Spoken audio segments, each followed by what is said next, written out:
welcome to the Sharpe Club. A little bit past 9 p.m. on the East Coast. And yes, you have to look at my mug. That is the rules. Actually, I don't make the rules. I do create them and write them down. I just don't make them. And then I enforce them. Actually, I actually make them too. I do all the things with the rules. So yes, you have to actually watch me at 9 p.m. on Monday evening. So I'm so glad that you are giving me a chunk of your evening. I want to talk tonight about a topic that I think people would actually spend more than one. They would actually bounce back and forth on whether this is good or bad. The idea of society and how society affects us in both positive and negative ways. I think in both positive and negative ways. How does society affect us? And I brought on a panel today of people to talk about that in all different ways. And I hope you will enjoy my panel. First, we'll bring on an author and a mentor and many other things. The woman herself, Lainie Liberti. How are you? I can't hear you. Yikes. Okay, I'm not mute anymore. I'm doing great. How are you? Greetings from Mexico. And I'm really, really excited to be here. Thank you for the invite. Absolutely. Happy to have you. I also want to bring on an author, an activist, an entrepreneur, someone who is not her first time in the Sharpe Way arena. The woman herself, Janelle Mendez. How are you? Hi, I'm good. How are you? I'm doing great. I'm so glad to have you back in my world yet again. Welcome back. Yes, thank you for having me. Absolutely. And also an artist and a singer, also an activist, a woman who I met more than once in person and finally get to have her on my show, Ileana Zayas. How are you? Hello, I am well. Excited to be here. Excellent. We are rocking and rolling this evening. I want to start off the conversation with I think is one of the most probably the most controversial right now issue is how society affects our speech, right? How people are either sometimes afraid to say what they feel or punished for saying what they feel or purposely aggressive and angry because they're afraid or they're angry because they can't say what they want to say. So people are saying things they normally wouldn't say. Society's affecting them.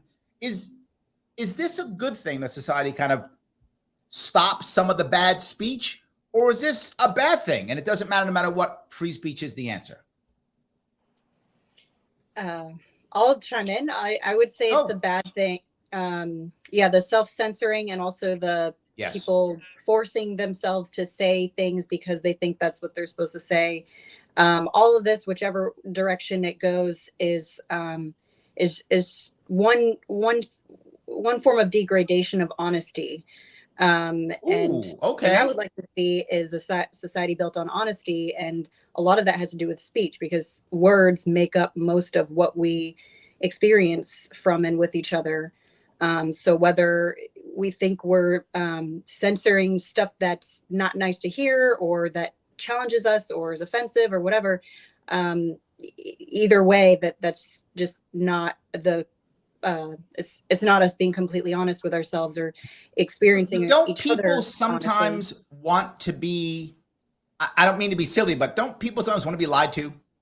Don't we sometimes want to be lied to? Like if I don't look good today, don't I want you to go, look, Larry, you look pretty good. Maybe I want to be lied to. Is that not a thing? Maybe.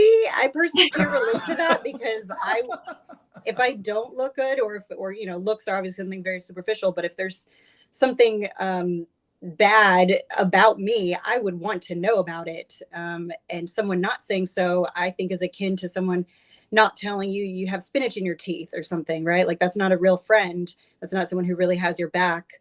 If they don't tell you the cold, hard truth, if it happens to be hard in that moment. All right. So Ileana, if you see me again, I look bad, you can tell me I look bad. It's fine. Will do. Likewise. There we go. Oh, good. Janelle, we've got each other's backs. I love it. So I think I have a more balanced outlook on freedom of speech. I think when it comes to discourse of factual conversations, different opinions should in fact be heard. When it crosses the line, though, of being harmful to someone else or to oneself, or it can harm a community, meaning like the language is inciting some form of violence, then there definitely needs to be some form of universal regulation. that limits harmful speech. So, but I'm all for very progressive ideas. And I'm someone that feels that healthy dialogue is really what brings people together and helps us move forward when we can have healthy dialogue and conflict resolution. Hold on, but when you say harms, right, do you mean actually, like I say, go get those people and hurt them, like that type? Or is there some other, or is it more like specific? Let's go do this. I'm not gonna say that on YouTube. Let's go do this bad thing to this person. Is that what you mean? I think there's levels to it, right? Because like there's overt damage, right, and language and subliminal language. So I think that when you're looking at information, because I actually wrote about this for my book, I created a theory called psychosocial racism, sexism, and misogyny. And say that slowly again. Say it again. Say it slowly. Okay, psychosocial racism, sexism, and misogyny. And the theory essentially posits that what we consume through the media impacts our subconscious, which is our autopilot of how we respond to the world. So media and how we engage in communication impacts our belief systems, and it can either help us be healthy and united, or if the content that we're seeing, like propaganda, for instance, or things that are fake or things that incite harm, over or subliminally, can lead to psychosocial racism, sexism, and misogyny, which means that what we intake from conversations and from media can manipulate our psychology to be harmful to women and minorities. So you mean propaganda, basically. You're saying we can be propagandized to want to hate the bad person, whoever the bad person is in the propaganda. Right. And that can lead to the incitement of violence because there's something called the radicalization pipeline. And generally it targets men and boys who are single and unable to attract women to have sex. So it primarily affects heterosexual men and boys. So this is the women's fault, you're saying? No, I'm not saying I'm teasing you. I'm totally joking. I'm totally joking. Yeah, I'm not saying that it's like women's fault or even men's fault. I think that it talks to the topic of society. Like one of the major issues is that the demographic now, we have like 50% of men ages 18 through 30 have never had sex in the United States. So we have like a record number of men who are virgins. I know. There's a boy problem here. We do. We have a boy problem, no doubt. That's leading to mass violence, right? There's a direct correlation between the men not developing healthy sexual and emotional relationships, and a direct correlation to school shootings and mass violence. So well, it's funny you say that, right? The thing that I've always said before, when I look at every mass shooter, right? Yeah. I am a big proponent myself of the Second Amendment. I do not think it's the gun's fault at all. I think if you look at I can think of almost every mass shooter, there's two things I would say. One thing the person has, one thing the person doesn't have. What they have is a prescription to some psychotropic drug. What they don't have is a girlfriend, right? Those are the two things that I think every time I agree. Let me get Lainie in here for a second, though. Lainie, go ahead. You heard two different things. Tell me what you're thinking. Yeah, and I'm really glad that, Janelle, you talked about having discourse when people don't agree, because I don't agree with you. And, great. Let's have some discourse then. Yeah, I mean, I think it's really healthy for different points of view to be in the same place. And what I think is really, really interesting is we're talking about society, and I generally use the term culture because that describes clearly the container for the messaging. Now, I am American and I've lived out of the United States for 15 years. And culturally, I have a totally different perspective because I've been outside of the States. And what I'm seeing with the culture, and I work with teenagers too. So I work with teenagers all around the world. This is my job. I'm working and so let me touch this real fast. Is this problem with teenage boys, is it just in America or is this all around? I would say it's a little more centered in the United States versus in other parts of the world. And I think the reason is because we're looking at mom, dad, culture, government to protect us. And we've given up our agency in the United States. We've given up our accountability. We've given up the ability to actually process and understand what's happening around us because we've given away our power so much. I think censorship and tone policing and counseling, I think this is a really harmful trend that is happening in the United States, and it's picking up elsewhere in the world too. I think it's very aren't we worried though about these young men who are worried about, in this case, young men. I'm sure it could affect young women and other people too. But in this specific case, we're talking about young men. Aren't we worried about young men who are lost and then find someone who says, see, your problem is this group of people are the bad people and it's all their fault, right? I think most people would look to a more recent example of maybe the Tutsis and the Hutus in Rwanda, right? An example of that. And of course, going back is always the Nazi example, right? We always go back to the Nazis. Right. But even before that, I mean, more recently, we can look, I think, at that issue, that where we create the other, right? That those groups of people are the others, they're the bad people, and they're our problem. So, Lainie, are you saying that is a problem? So we have to, I don't understand what you're saying. What's your movement on that piece? Well, yes, there is a problem, but I think culturally, and you can even use the word societally, in the Western world, we have given up our power. First of all, we are not familiar with our internal worlds. And the more familiarity and the more that we can, use self-inquiry and really rely on self in order to navigate the world, there comes accountability with that.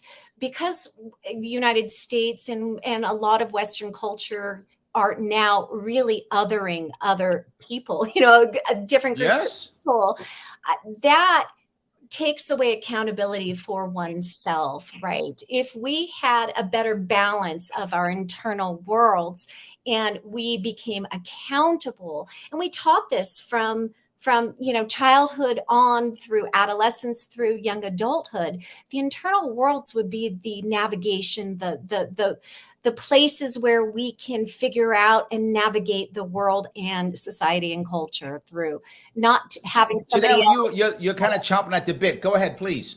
Okay, so I think you're actually agreeing with me, not disagreeing, because we're winning already. Look at this.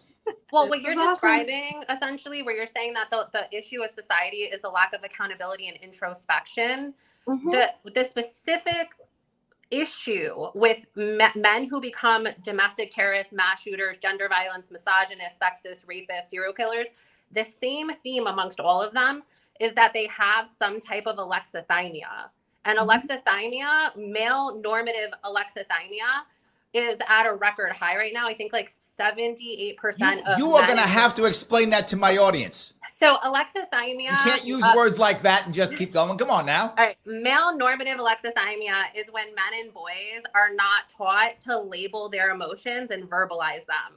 So it's a spectrum of like mild, moderate to severe, with the most severe being a lack of introspection, a lack of imagination.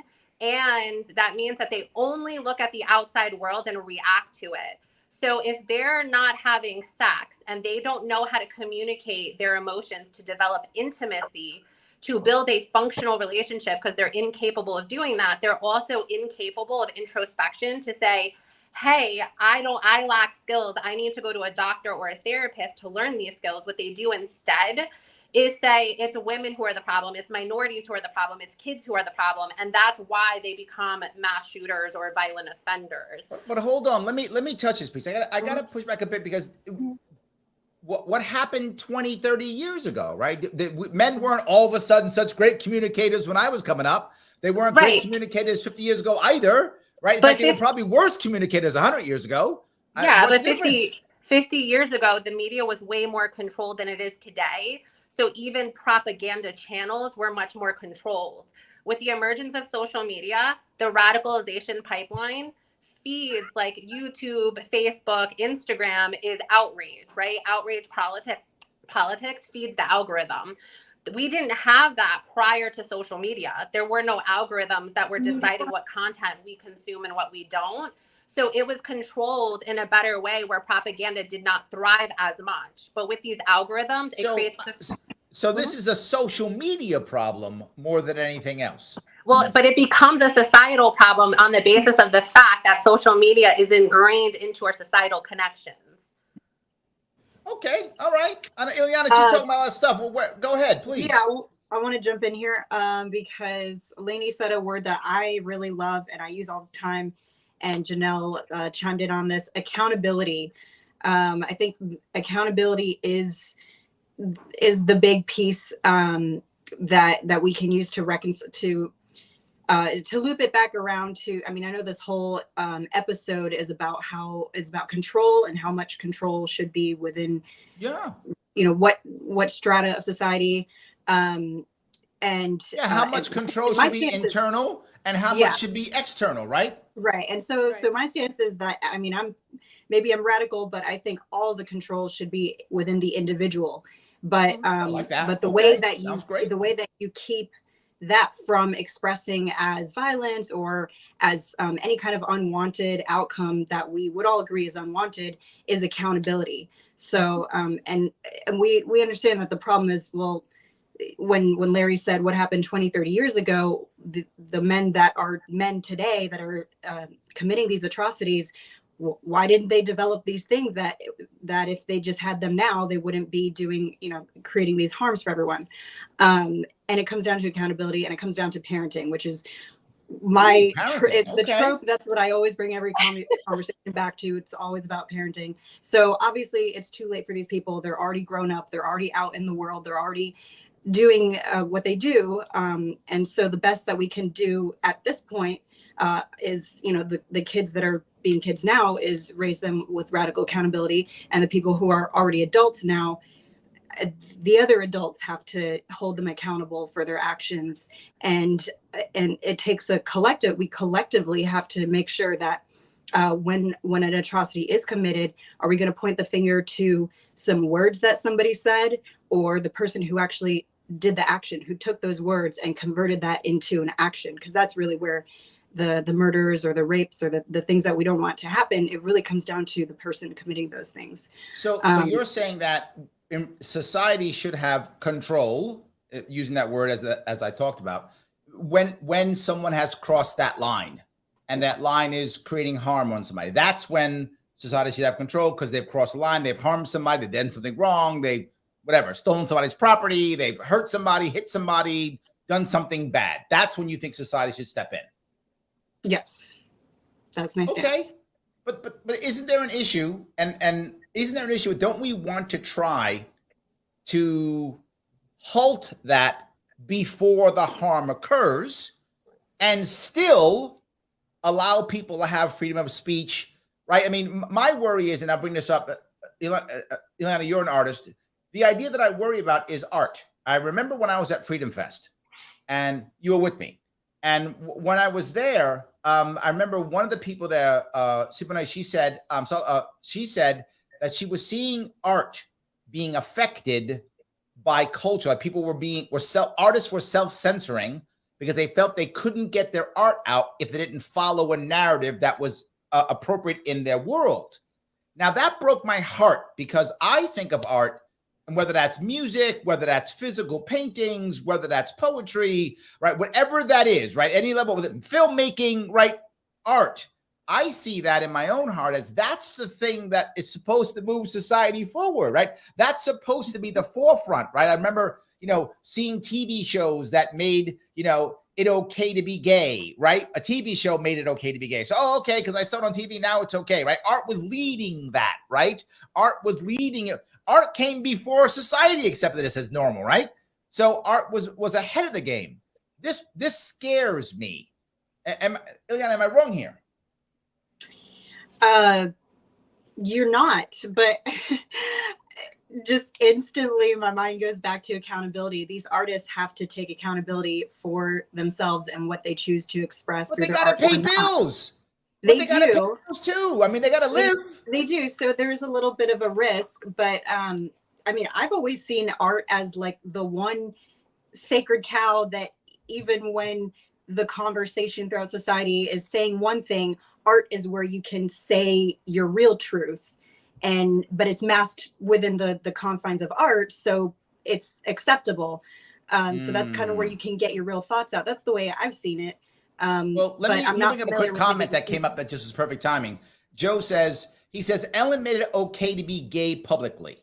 No. And I think there's some truth to that. I mean, there is that made, oh, okay, if she's doing it, well, then I guess we can all do it, right? And whether you liked Ellen's show or not, it was popular and it was art, right? I think those two things are true. Right. So that's the way I see it, but I'm not familiar with maybe current trends now. Maybe that's not so much the case anymore, where people really are letting their self-censorship or their saying what they think people want to hear is bleeding into their art. I haven't personally seen that happen. I don't know any artists or have witnessed any artists that do that, but maybe that is something that's actually happening. What do you guys think? Well, wasn't there that song that just came out? I forgot the guy's name. There were two songs that just came out recently. They were both country songs. Oh, right? Try That in a Small Town by Jason Aldean. That was one, and then it was one more of them also. It just came out recently. Oh my God, someone's gonna tell me it. The redhead beard guy. Yeah, I saw him all over social media. I don't know. Yes, he was all over social media. Yes, talking about how the dollar ain't shit and that kind of stuff, right? And what I saw happen for that in both cases is they made it into a left-right paradigm. Totally. They decided that this was not good if you were on the left, and this was great if you were on the right, regardless of whether you like the song or not. And I was thinking, no, do you like the song? Then it's a good song. If you don't like the song, then it's a crappy song. But I saw them put it into this left-right paradigm, and I wonder, two parts, right? This is the opposite. Did this guy, and I don't know him at all, so I have no idea if any of this is true. I'm totally pulling this out of thin air. Did this guy decide to do this song because he thought that he'd make a bunch of money because the right would make it the right and the left would make it bad, and that would get him a bunch of views and he'd make a bunch of money? Again, I have no idea if that's true. Or are other people doing the opposite, not doing songs like this because they're afraid they're going to get canceled?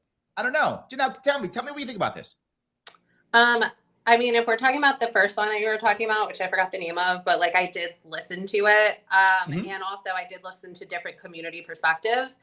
So I think that when you're communicating, obviously your intended audience of who you're trying to communicate with is who you're trying to target, right? Sure.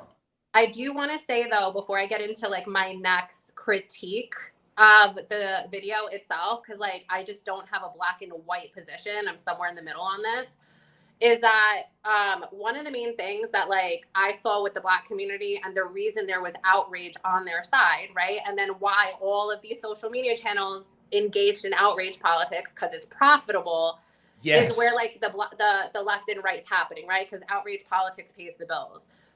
I don't necessarily agree with that because I don't think it fosters healthy dialogue. With that being said, what I do want to make the point is I saw where the outrage came from with the Black community because a part of the video was in front of a landmark where I believe it was a Black teenager was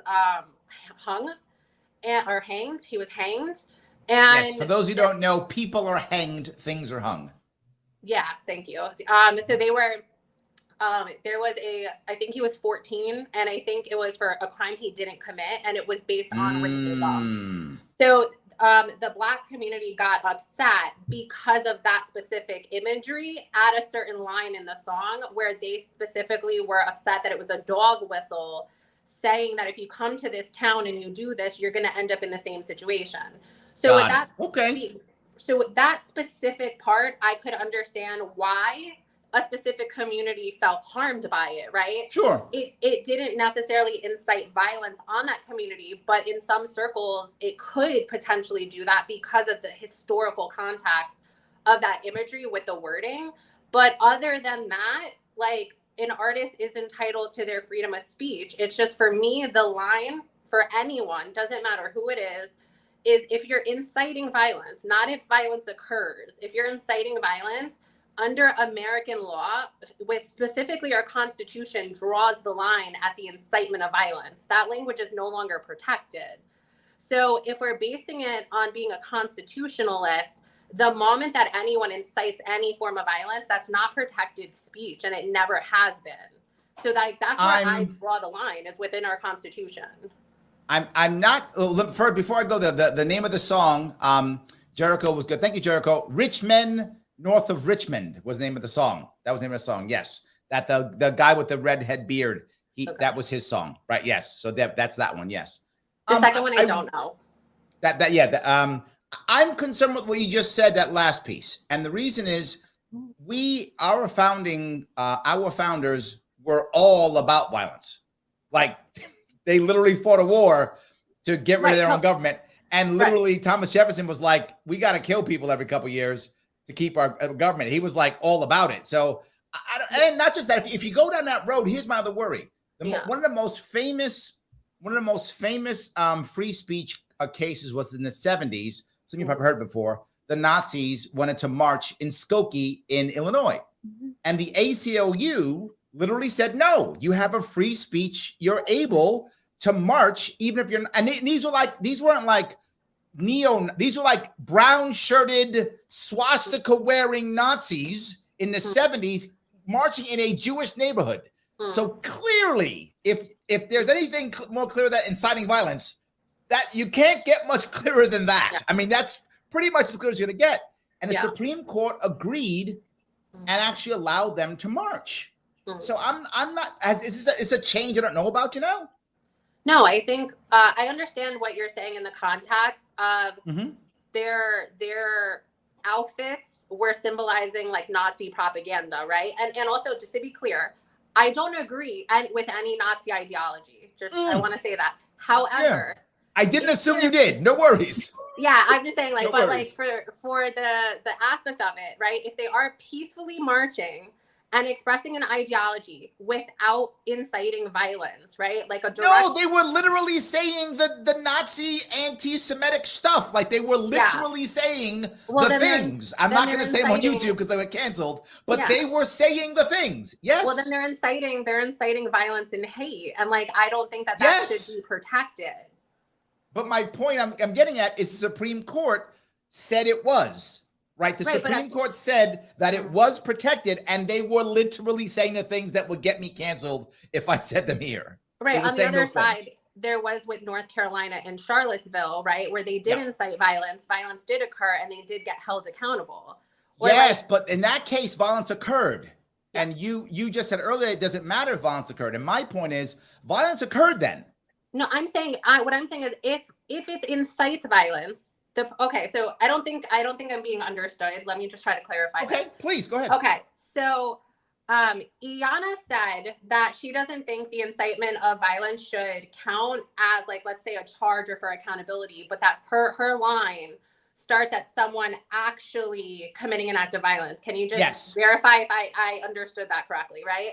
What I'm saying is my line is a little bit before hers. And what it is if violence does in fact occur, the person who incited it, whether they were there or not, should be held accountable. For instance, Donald Trump. He did not actually commit the insurrection on the Capitol, but he absolutely incited it. So, like, the legal system should then take over because 900 people have been arrested and held accountable, but it was at his direction. So the reality of it is we had, like, the largest insurrection in all of American history because of one man's voice at a rally. And a police officer died, right? So are we saying that we no longer care about people living or dying in the context of politics? So that's where I'm saying that I draw the line. But I also am someone who believes in radical self-expression. So as long as you're peaceful and you're not inciting harm on anyone, then I believe that your self-expression should be tolerated and listened to. Okay. All right. Okay. So I guess Ileana,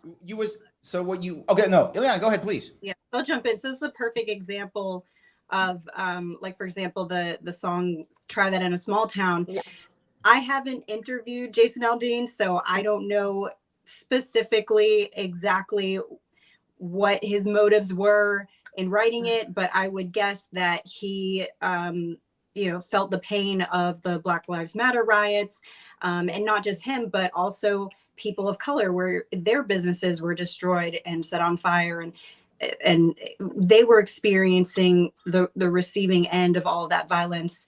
And so my guess is he felt so passionately about that he wrote a song about it, not to gain political attention, but just to express himself like, hey, our society, law and order and civility is collapsing, and this is not, they only get away with it because big cities support these ideologies and this agenda. But at least we still have the small towns, small rural areas where we at least protect each other. We stick together and we make sure this kind of violence doesn't happen. So you people who think it's cool to destroy property, try that over here and you won't get very far with it. Isn't it similar then to what you're saying? If you look back in particularly gangster rap of the 90s, particularly the 90s, right? Same message. Literally, yep. And look, I love Ice Cube and I love Ice-T. I do. I love their music. I bought their CDs. Like I love them. I do. All I'm saying is, didn't they literally say things like, I don't want to get canceled. You should unalive some law enforcement. Right. Didn't they have some songs so they took it that said you should unalive some law enforcement? And if they said that, I'm sure there was some law enforcement that was unalived. Yeah. And does that mean they should have been, in some way punished for that? Right. Right. But to take this the extra step further, so this is just an example of how speech. So I believe that people who don't like the fact that there are people who, are the people who like Jason Aldean's song and liked the message of, hey, rioters, hey, looters, hey, people who don't believe in civility, do not come to our town and destroy our property. People who, are on that side of things, are in the minority and they don't have the, mainstream media on their side. And I believe that the mainstream media or the people behind them or, there's like 3 big groups or whatever that fund all the media, including Fox. So they're all on the same side. But the ones that are overtly, pro big city and their values versus, small town conservative values, dug up the fact that one of the scenes that they shot the music video had that courthouse in the background. That courthouse has also appeared in other music videos that other artists that live in the area have shot videos in, just because it's there and it's convenient. My guess, again, I didn't interview Jason Aldean, so I can't ask him, did you happen to use that in the background because there was a court case there that resulted in a person of color being lynched? I'm pretty sure the answer is no. That was not the reason why he used that. This is a tough spot, Ileana. It's tough because to Janelle's point, even if he didn't mean it, right? Let's give him the benefit of doubt and say he just thought, oh, it's a cool courthouse, so let me do my video in front of a cool courthouse that other people have done. I don't know. Again, I don't know him either. I'll give him the benefit of doubt. You could still see how someone could be upset, right? Because but what I'm saying, where I'm getting at is that it took people who don't like the message of his song to dig up. I see what you're saying. Information, put it out there, and I advocate for free speech. So whoever dug up this information and put it through the mouthpieces of mainstream media are entitled to do that, just as anyone else with free speech. But look what resulted from that. So now, you're saying that this person probably did it not because they actually cared, but because they were trying to make a point that to fit their own narrative. Right. And so I still protect their, right. I wouldn't say that in and of itself is inciting violence, much less is it violence itself. It's just putting a narrative out there that creates a narrative in many people's minds, but that could potentially incite violence. Now, I'm not saying. No, I think you're right. I mean, what happens if now they do that and then a bunch of people who are upset go beat him up or go hurt him or do something to him, right? Because they think that it was a dog whistle. Yeah. When maybe it was. I mean, again, I don't know the guy. You're right. He might be some terrible guy who hates black people. I don't know him at all. And he may just be some guy who thought the courthouse was cool. I have no idea. Right. And again, other musical artists have used that same background to shoot their music videos. So he's not the only one. I think Miley Cyrus used one. So, I mean, are we going to go? Yeah, but she's bad. We should punish Miley. I mean, we should just punish her in general. Her we should just punish. This is what I'm saying, is all it takes is someone using their words to put a narrative in people's minds. And if you happen to be using those words on mainstream media news outlets, you're going to get that narrative into a lot of people's minds, and potentially cause harm for someone who did not do any harm. And again, hold on. Michael's on my side. He's saying we should punish Miley, and I agree. Let's just punish Miley. I agree. I agree completely. That's what I'm saying, though. It's like, how far are we going to take this? We could. But let me grab Lainie. Lainie, you've been out. There's a lot of stuff we've been talking about. Yeah, and I want to jump in, but it's so. Go ahead, please. So, I've always looked at artists as somebody who's accountable and responsible for demonstrating and illustrating what's happening in the world around them, right? I'm an artist too. I lived in the arts district in Los Angeles for more than 20 years. And I'm so sorry. I know. Yes. I remember when the NEA, the NEA 4 or 5, I don't remember. It was Mapplethorpe and Georgia O'Keeffe. And there was this whole court battle over the National Endowment of the Arts, funding arts and artists that those, I think at the time it was the conservatives, people on the conservative side. Because it was when the guy did a piece of art where he was putting elephant dung on the picture of the Virgin Mary. Was that it? It wasn't elephant dung. It was called Piss Christ, and the artist's name was Andreas Serrano. And there we go. That's what it was. It was a fabulous piece of photography, and he was very, very creative, in my opinion. One of my good friends actually was a performance artist at the time, and he was an activist, well known in the community for somebody who was HIV positive, and he did performance art. And I was in the theater in Los Angeles when he did this piece. He had somebody carve his back with a razor blade, and he did sort of like a pressed print with a paper towel. And there was a line that went across the audience, and they would put it up with 2 paper clips, and it would, sort of rhythmically, they would do the printmaking on his back. Then they would hoist it over the audience. And there was so they'd hoist his blood on a paper towel over the audience. It's a print based on the shape of the carving on his back. And the critics obviously were like, this is dangerous. It's tainted blood. It could land on somebody. And, it was this major to do in the art community. And this was around the same time of the NEA 5, I think before. And so there's debate in the artist community around what is the role of artists, right? What is the role? Right. We're there to demonstrate and reflect back to the world, right, throughout history, what it means to live in this time. And I think when you've got governments, and I'm not about government control, and I think the problem with all the stuff that we're talking about is about the control of society, the control over thoughts, the control over belief systems. All of that is really coming from the space of the government who wishes to control society or culture.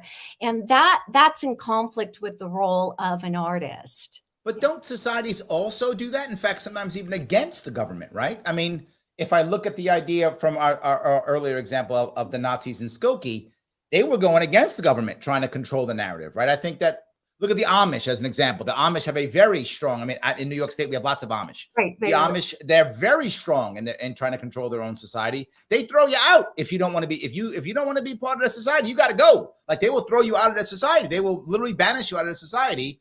And that's not government. That's the opposite. I think families do that. Churches do that. Religious groups do that. I think even families, if you're not the right religion in my family, I throw you out or whatever. People do it all the time, don't they? Absolutely. And we're talking about what I think is necessary is a consent-based agreement, right? Okay. So if you wish to be a part of this community, then you're consenting to be a member of this culture or society or group of people, because I have given my agency, I'm using my agency to opt in. And that's the difference between government, especially in the United States today. You don't have a choice. You don't have a choice to opt in or opt out of this system. And I think the system itself disempowers people, right? And when we look at our ability to choose what our ideas are, if we're self-editing ourselves when we speak in a public forum because we don't want to be canceled, that to me is not really opting in or opting out. This is a control-based society where we're looking for like permission to be ourselves. And that's not, I opt out. I don't choose to participate in those systems. You brought a lot of stuff, and this goes kind of what Janelle wanted to talk about earlier, which it goes into like, the idea of, you talk about the more conservative people not liking certain types of art.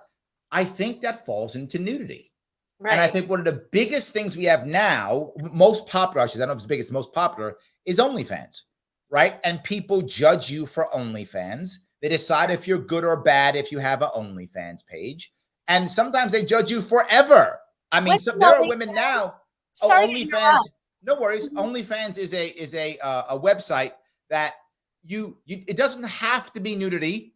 It's just, it means that fans will give you some amount of monthly money, similar to Patreon, so that you can see specific things that only people who are fans see. So you give me $10 a month, and you can see only the special videos that I put out only to my people who give me $10 a month. But OnlyFans has become heavily based with nudity and or pornography and or that type. That's not everyone on OnlyFans, but it's heavily that. It's a big chunk of that. You could go to Patreon, but OnlyFans is known for some form of nudity or something like that. And people are judged because of that. Is that similar to what Suicide Girls used to be? Do you guys know that site or no? Yes, a little bit. However, Suicide Girls, if I remember right, they weren't actively pornography. If I remember right, they were just kind of very, very sexy, right? Mm-hmm. If I remember right. But so. OnlyFans has very sexy women doing sexy things. Yeah. And it has men too. It has men also. And it also has open pornography and things like that also, right? One of the most famous ones is, not most popular, is there was a popular YouTuber who actually lets his wife have sex with other people on his OnlyFans page. So if you want to see his wife have sex with other men, you go to his OnlyFans page and you can see that. That's how some people do OnlyFans. Again, I have no judgment. If that's you and you're happy with your relationship, I don't care. But I'm just saying, some people do that. I'm sorry, Janelle, go ahead. So I do OnlyFans. Here we go. I'm the right person for this conversation. Yeah, I mean, I don't know. The way I feel about it is like, I believe in radical self-expression. And before I even got into OnlyFans, because I recently just got into it a month ago. But before that, for like 4 or 5 years, I did political nudity. And I actually got judged harder for doing political nudity than I did for now doing erotic nudity. And wow. I got a ton of support for doing erotic nudity, where I got a ton of criticism for doing political activist nudity. And It was much more PG, like none of it was nudity, but not sexual nudity. And people were like, how dare you, be naked to support a cause? And I'm like, all throughout human history, there has been naked politics, and it's been highly effective as a peaceful protest. In almost every single, it's called single issue protesting using nudity for body politics, and has been consistently successful, most notably the 80s and the 90s specifically. Yeah. So the way that I remember the Supreme Court has actually said that no matter what nudity laws are, if your nudity, no matter what they are, if it is for one specific political cause, it is protected speech, that you can be nude regardless of local laws. That's true. Right, because it's radical self-expression. You're using your body to make a statement about a political position in a peaceful manner. So like, that's something that I've been doing for a really long time, specifically bringing awareness to military sexual violence that occurs with female veterans who will get raped, 5 times more on average than a civilian woman. So like, I did that, and like, it worked because I passed the first intersectional legislation in United States history. I went on to influence the NDAA. I went on to influence 4 or 5 other federal laws, and then got the Department of Defense and the Navy to change their laws, right, and their policies. So like on every level of government. The next time I run for governor, I got to be naked. That's my problem. Yeah. That's my problem. Okay, I'm learning my lesson. Okay. Yeah. But yeah, my feeling on it though is like, you know, it's 2023. We are in a time where women are losing body autonomy. So I believe in radical self-expression. And I also think that like I can have more than one business. Like I can be smart, I can be sexy, I could be a bookworm, I could be a technology nerd. Like I can embody all of those, and I should be able to profit off of all of my skills and my talents. And I should be able to do what I want to with my body when I want to. Okay. All right, Ileana, you kind of laughing a little bit, but go ahead. Yeah, well, I was laughing at your funny remark that, oh, if you want to run for politics, just get naked. Maybe you'll get more votes. Yes, but it's funny though. I mean, to be very forward, particularly men, but women too. There's been studies on this. Everyone likes to look at an attractive female body, whether you are a male or a female. Everyone likes looking at an attractive female body more than they like looking at attractive male bodies.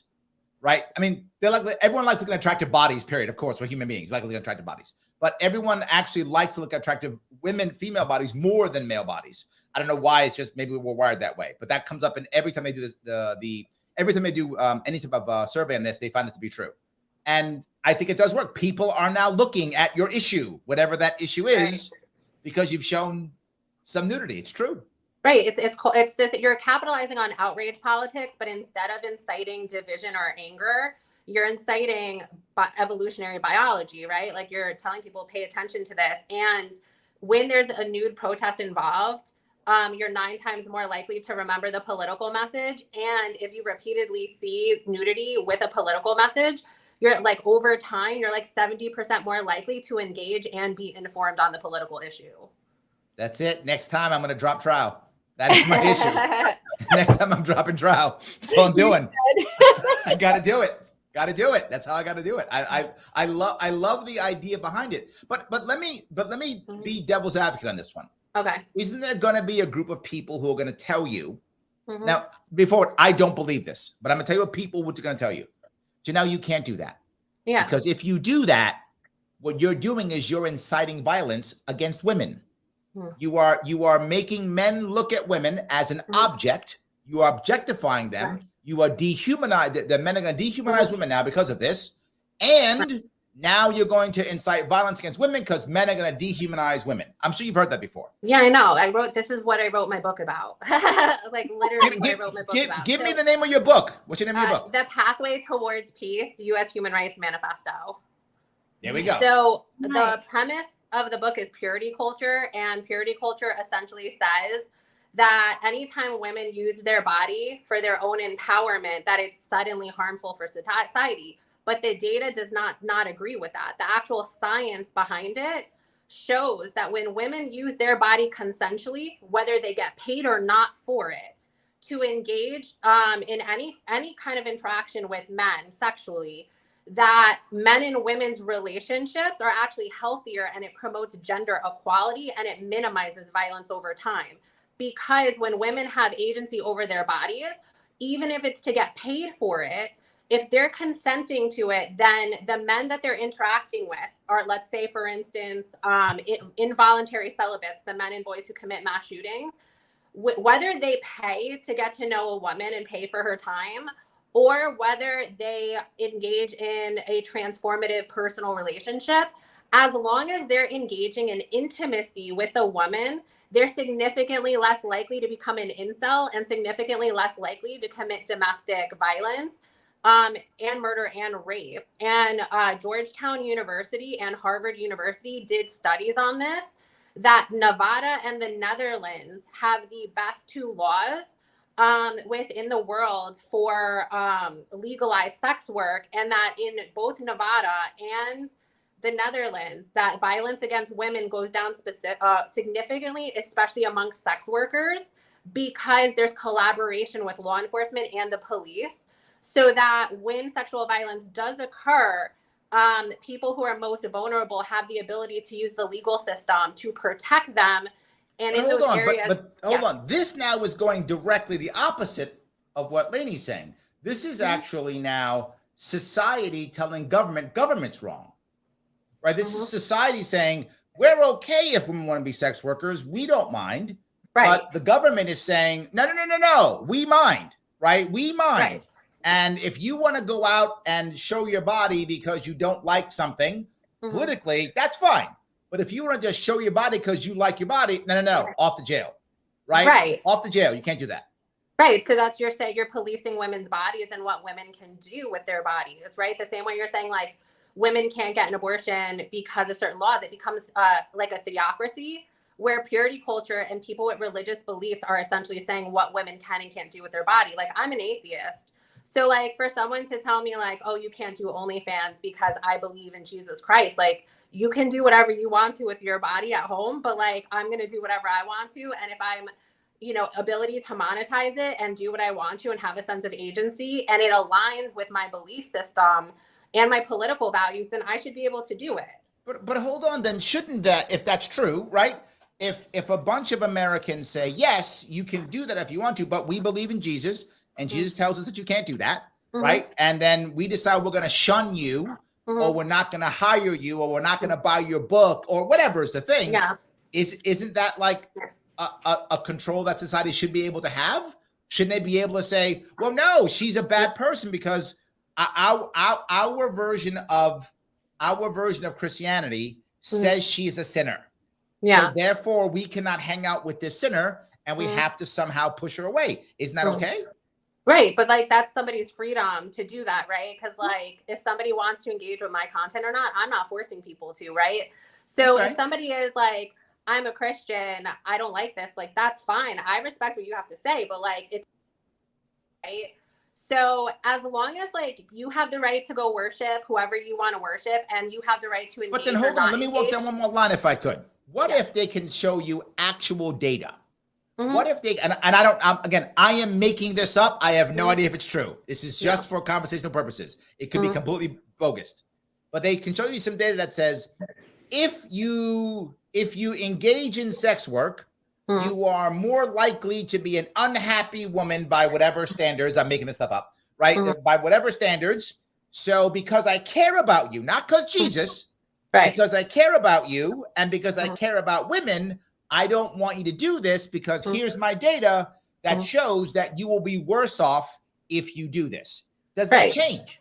So, so if there was factual evidence to look at that and then somebody's personal experience validated that, I think it would be a valid argument. And I think that would be a conversation with that person. But like in my case, it's empowering for me to do this, given what happened to me in the military when I went through sexual violence.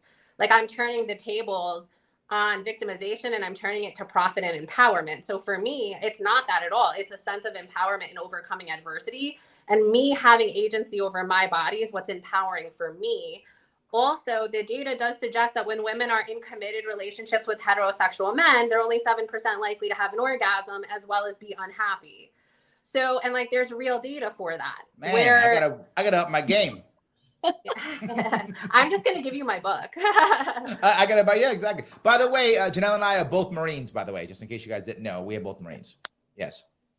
So, okay. So I guess I'm kind of bounced around here because part of what you're saying, I felt when you first talked about the idea of, and this is kind of, I'm going kind of where I'm going with you right now, Lainie, is you're talking about empowerment. Lainie was talking all about empowerment too. You were talking about personal accountability. Lainie was talking all about personal accountability. Now, you went through a lot of stuff, Janelle, in your past. I happen to know that from our previous conversations. But you did not play the victim. You decided, I'm not going to play the victim. I am going to take charge and do something and take action. And for those of the audience who don't know, you can check out our conversation a couple years back. If you want to check out some details that we talked about this, how, there were a lot of people who were against you. Who said you were wrong or bad or who tried to stop you and that kind of thing. And you pushed forward. But Lainie, you're talking about that too. I am. About that idea of doing that. So if that's true, shouldn't we fall back to Ileana's actual answer? What do I mean by that? if someone says a bad thing or does a bad thing, the example I'm going to give up is the courthouse, right? The courthouse example. Even if the guy, and again, I don't know him at all, even if he purposely did the dog whistle, again, I don't know if he did, but for the sake of this argument, he did. For the sake of this argument, he did. He was like, ha, ha, ha, black people, ha, ha. He did that. Okay. Even if he did, shouldn't the black people who are upset, who don't like it, and I would understand why they wouldn't, shouldn't they say, yeah, so what? I'm going to empower myself and I'm going to fix this issue.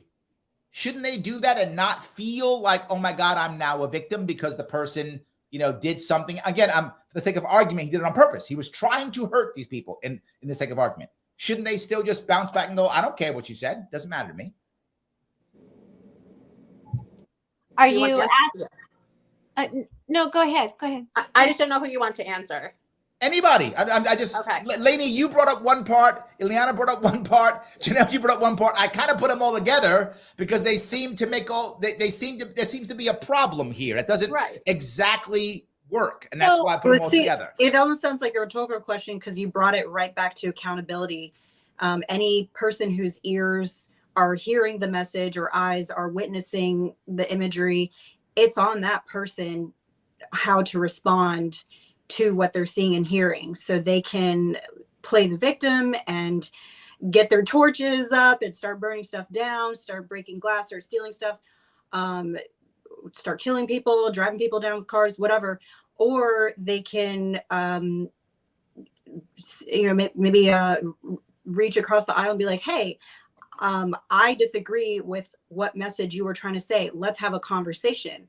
And even if Jason Aldean, let's say he actually, had the worst of intentions, just for the sake of argument, if he bucked that and was like, no, I don't want to talk about it, that's my opinion, end of story, then the world would see, where each side stands. That's true. And make their own judgments. Yeah. Or Jason Aldean might be just as big of a person as the one asking for a conversation and say, oh yeah, sure, I'd love to sit down with you and hash our ideas out and do this publicly so other people can experience this conversation and hopefully end up at a good place with each other. But to just take some words that made you feel some type of way and act violence on it, or act upon it with violence, that's just the person hearing and seeing things, not responding the best that they could. Lainie, you're a mentor. You have to have young men who get pissed off and want to strike out. That's got to be part of your world. It is part of my world. And what I teach are tools for self-inquiry, for understanding, unpacking, and understanding when they're triggered, when we are all triggered. This is an us problem. This is a me problem. This is a them problem. And I've got tools that I use in my practice to help them unpack and, pull apart and look at these things. Also tools to help reprogram some of the neural pathways and belief systems and so forth. But I think the bottom line here is we're talking about, is the government, is it their accountability, their responsibility to be the arbiter of good taste? Or no. I don't think it is, but I think when you've got a culture who looks to the government and they're looking that way and they're asking the government, is this okay? Is this right? Should I not like this? We're not really using our own internal resources. And we've got generation after generation after generation who is not, taught tools or empowered to look for the answers inside. The other thing is, we're not growing up, for those of us that grew up in the United States, we're not growing up in a culture that values connection, collaboration, community. We don't value that unless they're like-minded, because it's such a divisive culture right now. Yeah. And I'd say over the last 10 years or so, it's become more and more divisive in my experience.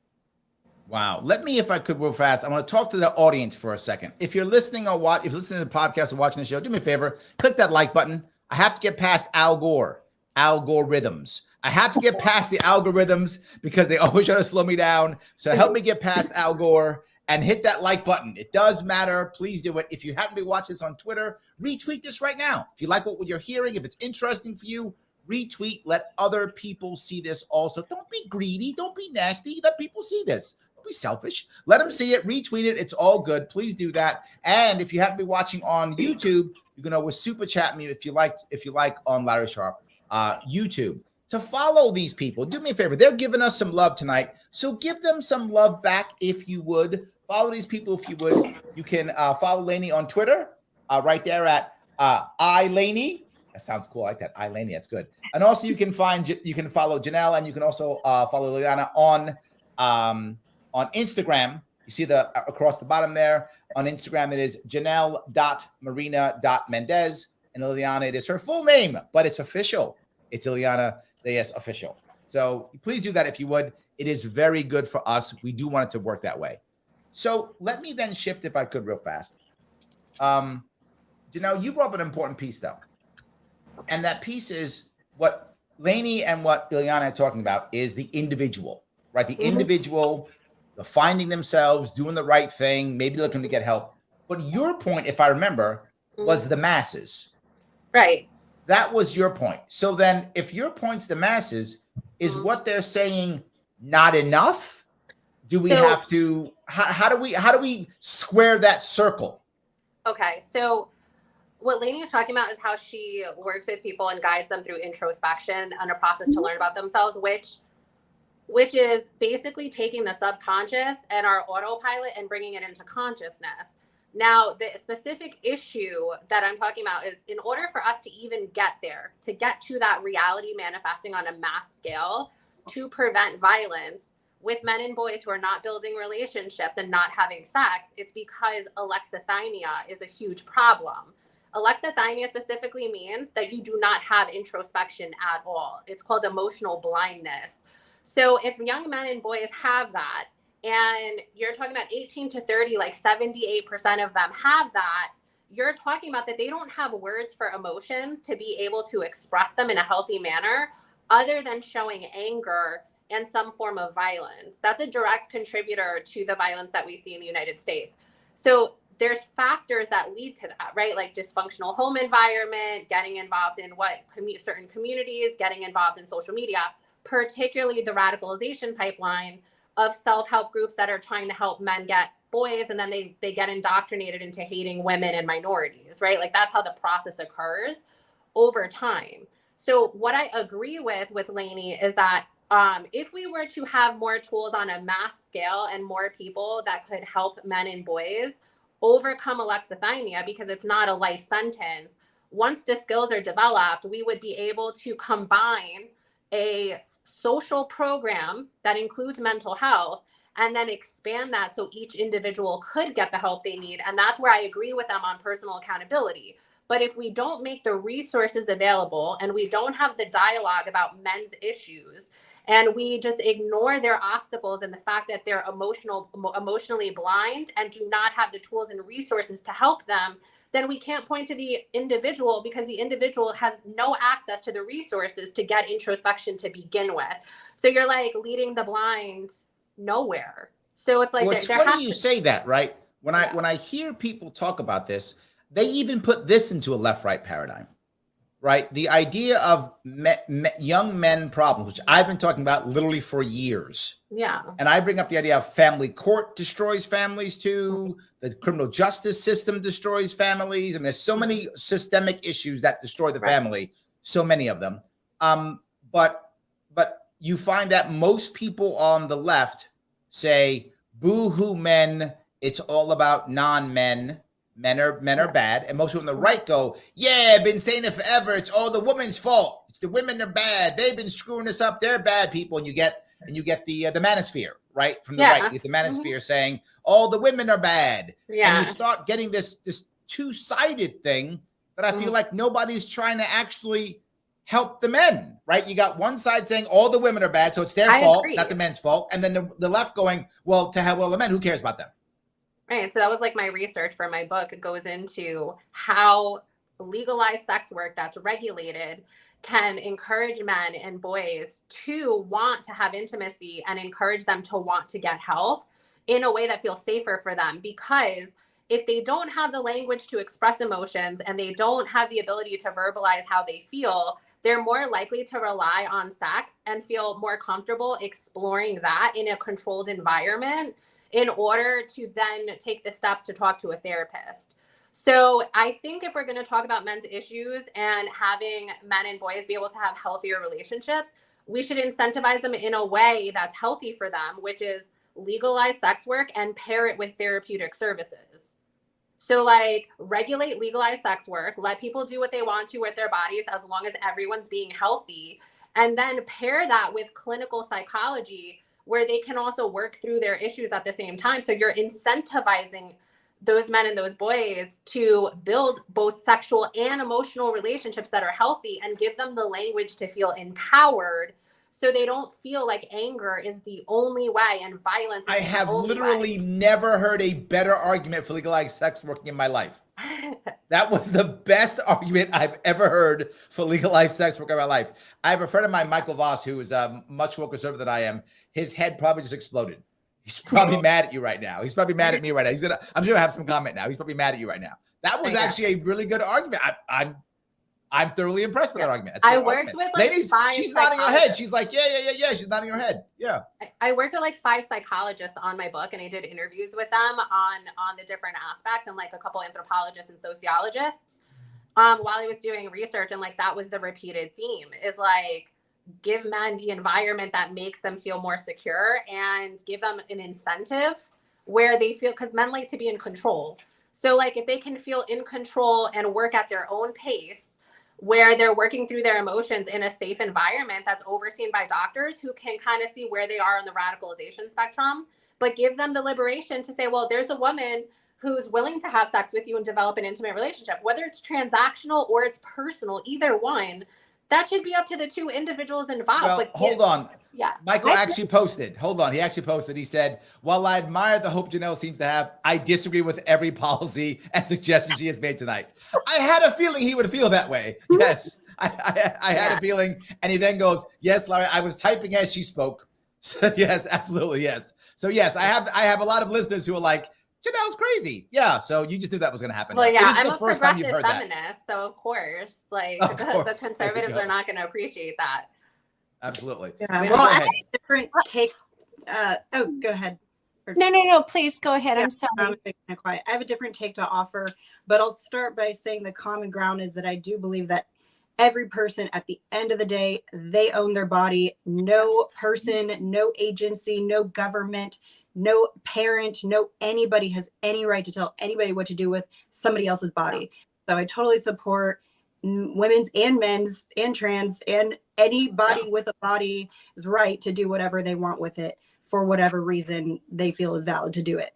But I would posit that the fact that it is an option for men to purchase sexual intimacy with a woman is the very reason why they aren't developing the skills to get that.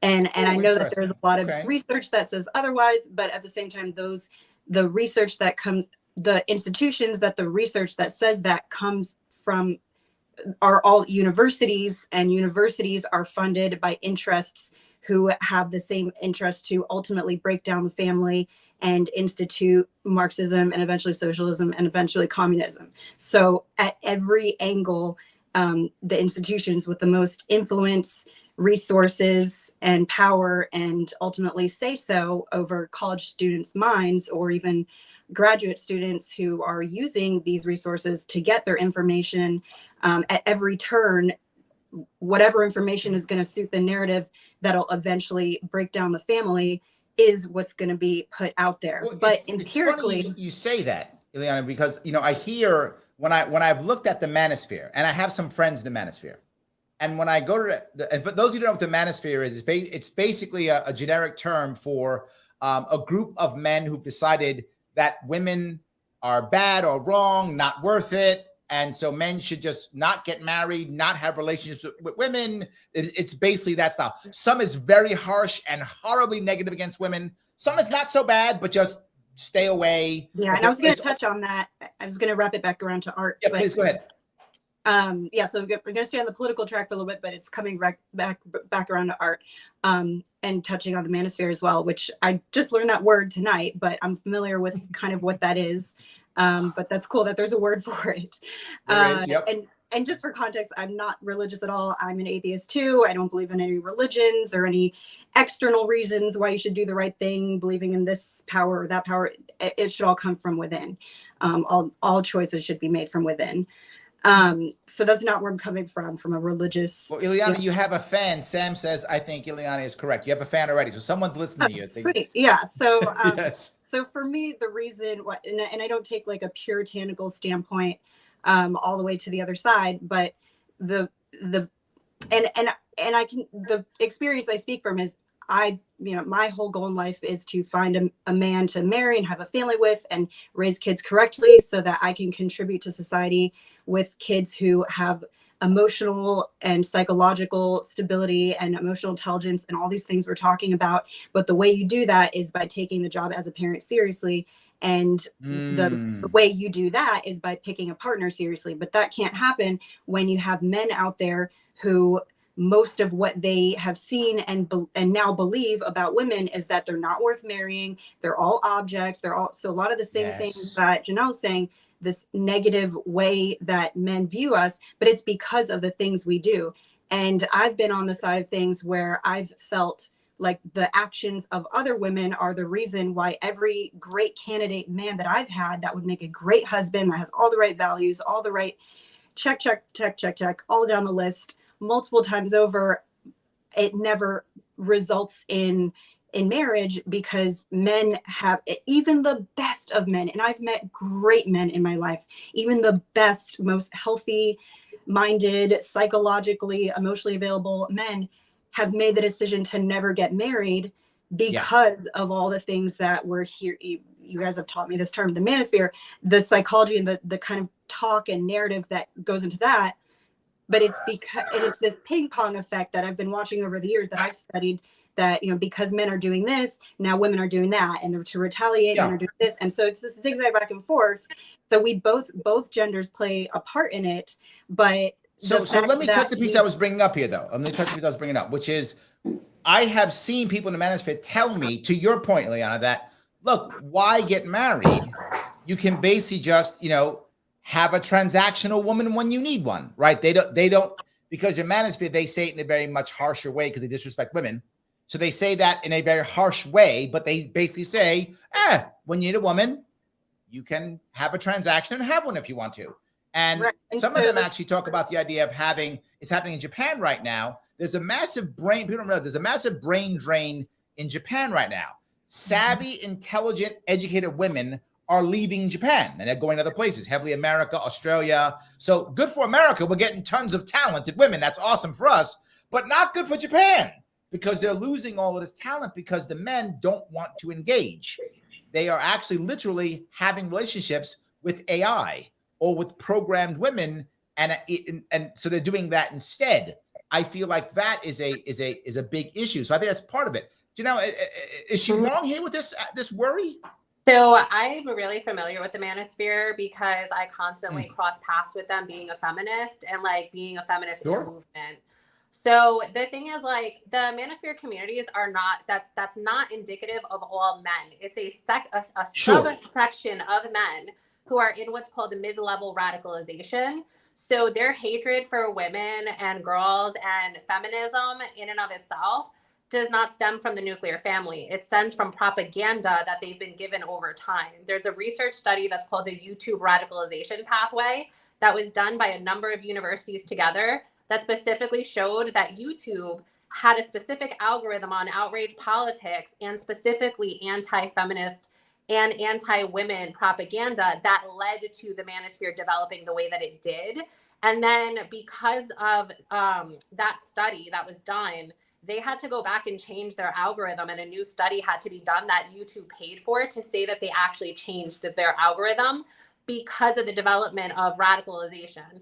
So there is a direct correlation, as I mentioned, between media and propaganda and the specific outcomes that occur because of what they're seeing in the media. But I don't think it has anything to do with the nuclear family other than attachment theory, which is related to a lot of those men and boys grow up with insecure attachment styles to their parents, which triggers them to be insecure in relationships with women. And it's unknown for them what a secure attachment style looks like and what it means to feel safe in a relationship. So that is what triggers them to go down the road of transactional relationships to begin with. Yes, let me touch this piece if I could, because Sam brings up a super chat. Thank you, Sam. He says family courts damage trust in marriage. That's 100% true. I've watched it devastate so many people so horribly. That's absolutely true. Thank you for the super chat, by the way. And also, Dave says some of the manosphere, he postures, might be people who come from divorced families. That's the if mom and dad couldn't make it, how can I? So they don't even try. I will go one step further with Dave, what I've seen. And that is, I've watched that since in family court, as a general, many people don't know this. If you lie in family court, it's almost never treated as perjury. They just let you get away with it constantly. That's men and women. And they allow you to just lie.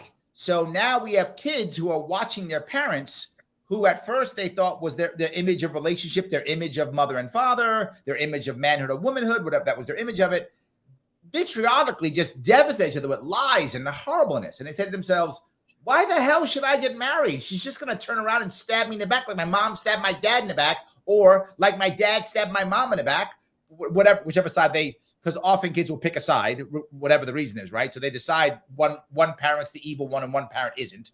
So they decide that one of the parents is evil, and then they're going to stab that person in the back. And I feel like that also is a pipeline going right to what you're talking about, right? That opens the kid up to hear when someone says, yeah, the woman's just going to take all your money or whatever he says. The kid goes, I saw my mom do that in court. Maybe this guy's right.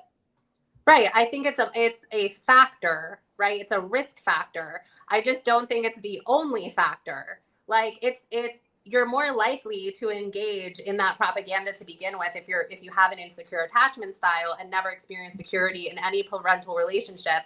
And then if you have an insecure attachment style and you don't have someone like Lainie helping you work through it, you may not be conscious of it. So you are more likely to believe propaganda that could affirm a negative belief system from trauma that you've endured, and then believe that to be a false belief that you take as fact. And then it could set the precedent as a risk factor for also engaging in propaganda. But what I was saying was that I don't believe it to be the only pathway, that it just because the nuclear family, is dysfunctional, that it's a guarantee you'll end up there. But I do think it heightens the risk. Patty says, I know a sex worker who said she was more of a marriage counselor than a sex worker and actually went into the counseling field. That seems odd that the sex worker is a marriage counselor. See, I wonder how that works. I feel like if you're going back to the point that I mentioned earlier about fusing emotional intimacy with sexual intimacy in the line of sex work, then that would be a valid statement that men were feeling secure with her to then talk about their emotions, of going back to that, of where when sex is involved and sexual intimacy and emotional intimacy are fused, it could very much be a catharsis, right? I think it's called a feeling of when there's a sense of relief to be able kind of to merge those two, especially for someone who struggled to find that and has never had a secure relationship. Let's be clear. What Janelle is saying for all you married men, if you feel bad, go to a sex worker. There'll be a therapist. No, that is not That's what I'm she's saying. That is not tell your audience that. That is not what I'm saying at all. Do not step out on your marriage. That's good. Lainie, this is your world. Tell me, you've been watching, nodding your head left and right. Is this right? What's going on? Well, so I love what Janelle's doing. I don't work with, adults now, and I'm not addressing the issues as the current age group that she's talking about.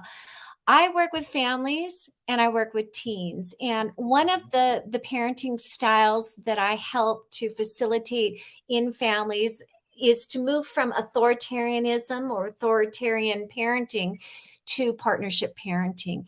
And I raised my son, who's now 24, as a partnership parenting, right? And to me, partnership parenting is collaborative parenting. It's parenting without the authoritarian paradigm. And it's parenting from a place of empowerment. And these are the acts that create secure attachments, as Janelle was talking about. I, as somebody who grew up in a family who had lots of trauma growing up, did not have a secure attachment, can talk hours and hours and hours about the tools that I use to reprogram my subconscious so I did have a secure attachment.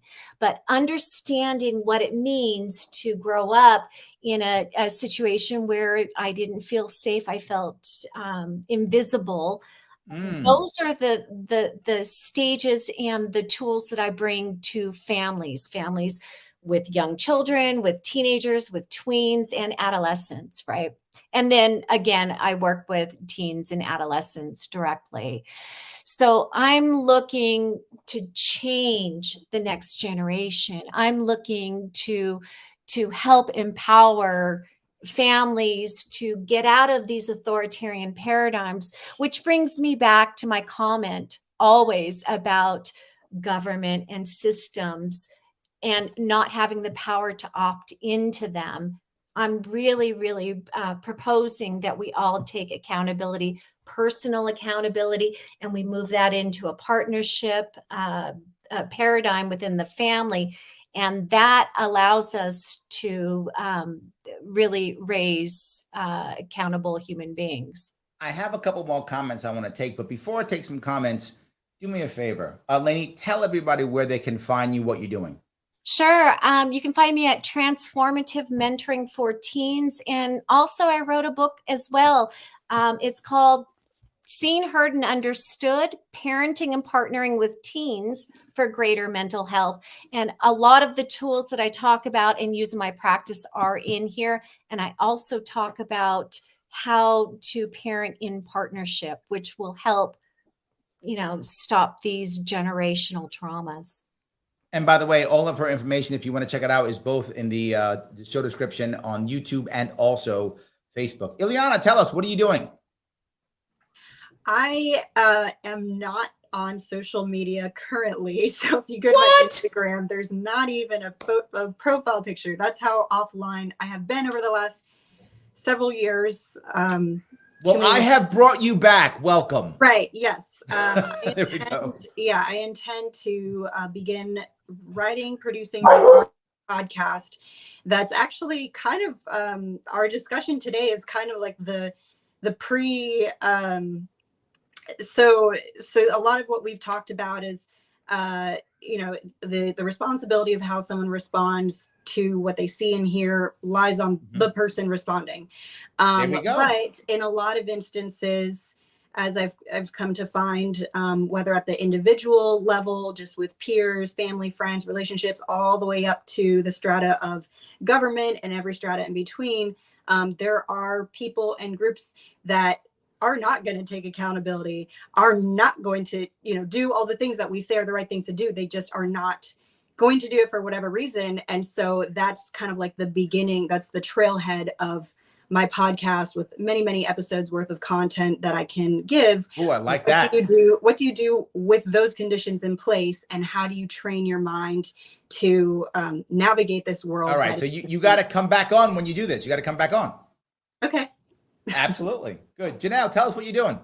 Okay, so I have a couple projects going on. I want to start with that I am an inventor and invented a new financial technology that merges artificial intelligence and blockchain technology. I invented smart money. I'm actually currently raising capital in my seed phase. So for anyone who's interested in potentially investing, you can go to libertyleaf.ai. I believe it's in my link tree as well. Or if you're interested in my academic research regarding male psychology and the radicalization pipeline, you can go to thepathwaytowardspeace.com and you can purchase my book if you're interested, or you can follow me on social media. There we go. And her link tree link is in the description on both Facebook and on YouTube. If you're going to check her out. That is great. So let me grab a couple of comments if I could. Mr. Anagenesis, did I say that right? Says, in today's Western society, pornography is ubiquitous. Young men and women are becoming hypersexualized. And ironically, they're producing less families and children. And I think there is a I think there's an issue there that a lot of people are worried about, right? And I think it's twofold. The idea that our kids are seeing sex and being sexualized earlier, but then actually mentally growing up slower, right? So they're actually becoming adults later in life. Actually, I mean, I don't mean legally, obviously, legally you're adult at 18, but I mean mentally, they're becoming adults later in life. They're going on their own later. They're paying their own bills later. They're taking responsibility later than they ever have. But they're being exposed to sexuality a whole lot earlier than they ever have. Is this breaking up families? Is this making them not have children? Is this related? I think it's economic. I think the fact that it's so expensive to even start a family, because when you look at Gen Z and millennials, they have like 1/8 of the wealth that predecessor generations have had, like the boomers. Like the boomers had like 5 times more wealth at the same age as geriatric millennials. So I think it has a lot to do with the economic factors, inflation, and the devaluation of the actual US dollar for purchasing power as the biggest factor. And then you add student loan debt on it. That's what, 28 times higher than it was in the 70s. So it's like when you add all those factors together, and then if you don't have a bachelor's, then you can't get a white collar job. Then essentially, like, how do you expect people to form families when you can't even afford to necessarily feed yourself? More than it is about sexuality, because whether or not sexuality is taught in school or it's on the internet or it's from your friends, there's an environment where somehow, some way, it's going to emerge that understanding of sexuality. Like it's happened to almost but everybody. Hold on, but aren't poorer families actually having more children? I mean, isn't that a fact? Poorer families are having more children. Poorer families are having children earlier.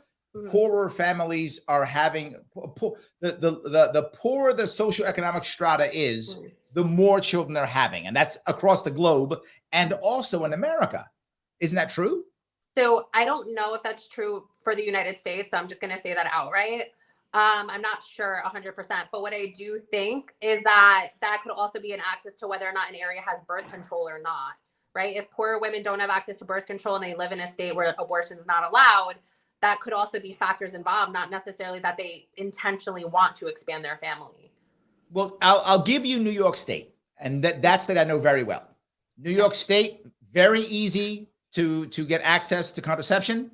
In fact, they give it out for free in schools.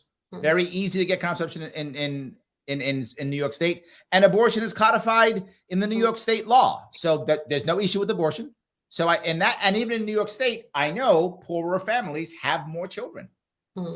Yeah, Larry, I would say the Western culture has always created the idea of getting, your children grow out when they move out when they're adults. Right.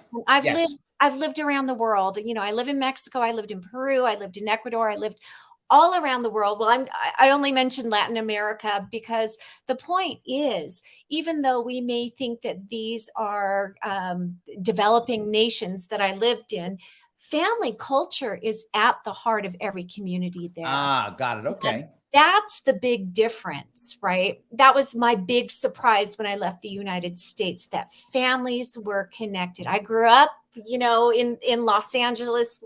Again, I know you're sorry, but in Los Angeles, I had to drive 3 hours just to see my parents. And to me, right, families do not live close to each other. I moved out when I was 16.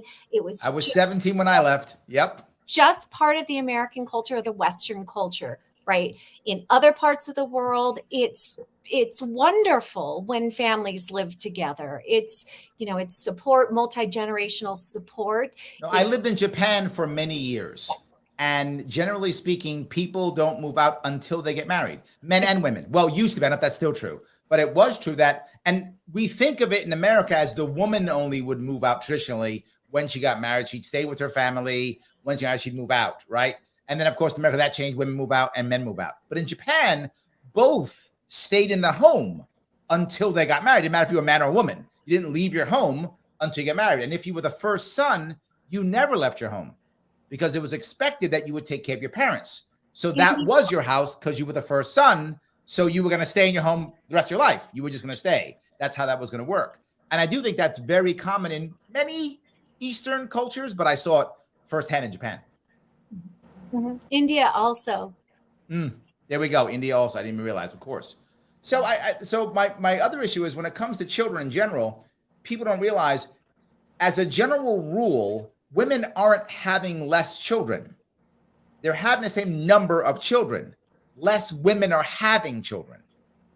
So if a woman chooses to have children, they tend to have a similar amount than people have had in the past.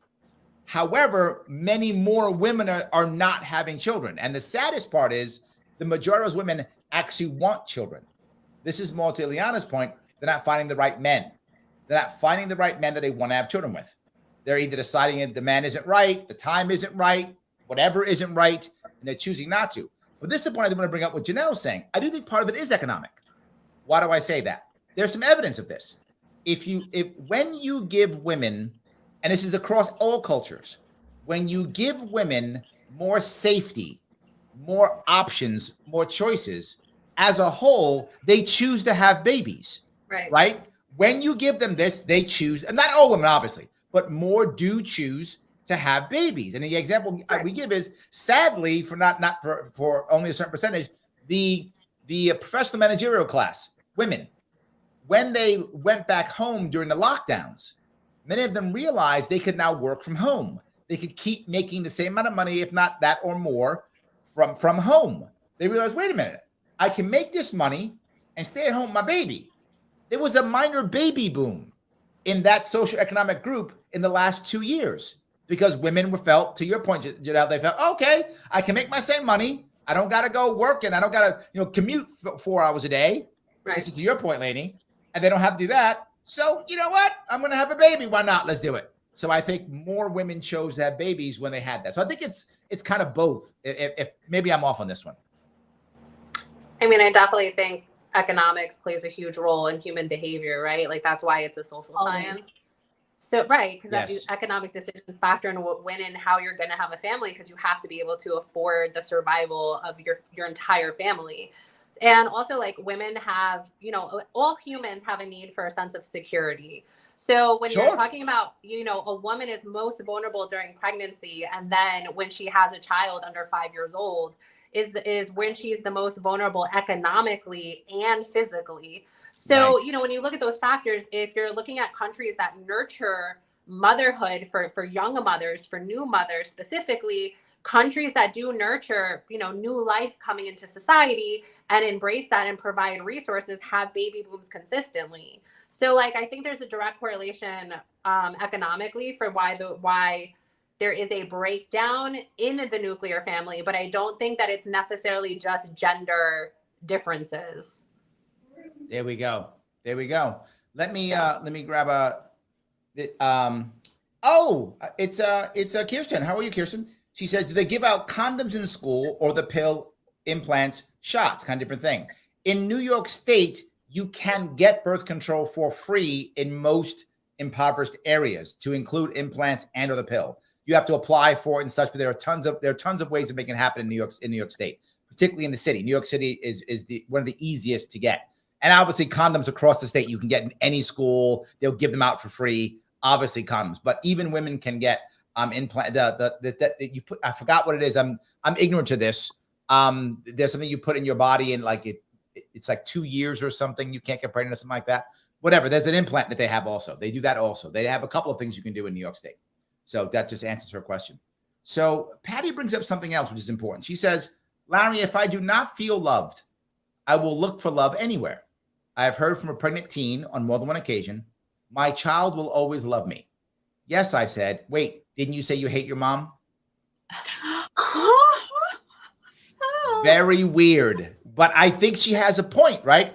And to your point, Janelle, I think women want security far more than men. Men want respect more than anything, and they will sacrifice anything to include their lives for it. They will break their bones, their bodies. They will destroy themselves in every way, shape, or form to get respect more than anything. I think men equate respect with safety, though.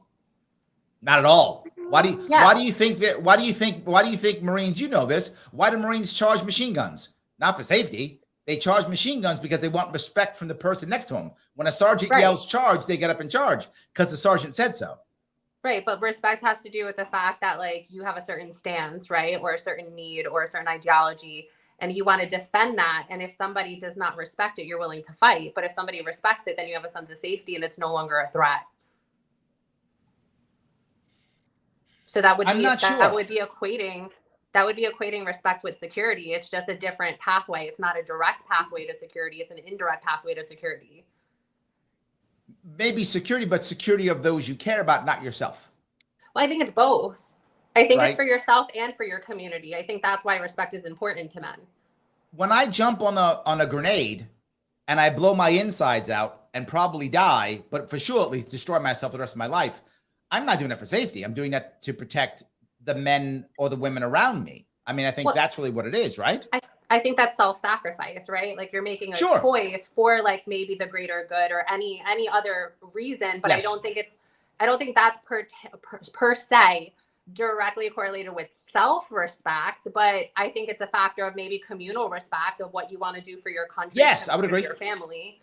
So I think it could be either or is what I'm saying for men. I think men in general just equate respect with safety and security. And if it's violated, they're willing to get aggressive over it and willing to get violent. I think that's true. Yeah. Lainie, you seem to be not sure about that one.